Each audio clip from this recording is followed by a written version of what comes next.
नमस्कार दोस्तों। आज हम बात करेंगे भारत के इतिहास के एक अद्भुत कालखंड की, मुगल साम्राज्य की। यह साम्राज्य 1526 में बाबर द्वारा स्थापित हुआ, जब उसने पानीपत की पहली लड़ाई में दिल्ली के सुल्तान इब्राहिम लोदी को हराया।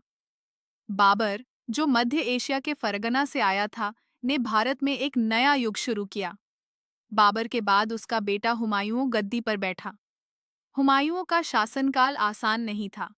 उसे शेरशाह सूरी से हार का सामना करना पड़ा और कुछ समय निर्वासन में बिताना पड़ा, लेकिन उसने वापसी की और दिल्ली पर पुनः अधिकार स्थापित किया।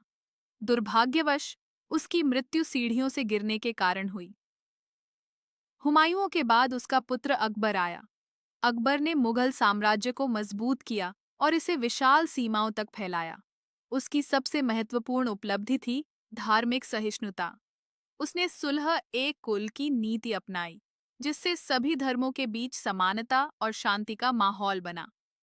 राजपूतों के साथ उसके संबंध भी मजबूत हुए, जब उसने जोधाबाई से विवाह किया और कई हिंदू सरदारों को उच्च पद दिए।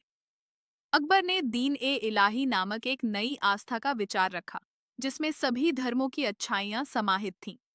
उसके प्रशासनिक दृष्टिकोण ने साम्राज्य को एक नई दिशा दी। उसने मानसबदारी व्यवस्था लागू की, जिससे अधिकारियों को रैंक और वेतन मिलता था।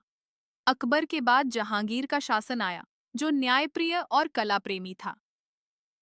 उसके शासन में मुगल चित्रकला ने नई ऊंचाइयां छुईं। उसकी पत्नी नूरजहां ने भी प्रशासन में महत्वपूर्ण भूमिका निभाई। फिर शाहजहां का समय आया, जिसने स्थापत्य कला में अद्भुत इमारतें बनवाईं, जिनमें ताजमहल सबसे प्रसिद्ध है। लेकिन शाहजहां के बाद सत्ता संघर्ष शुरू हुआ।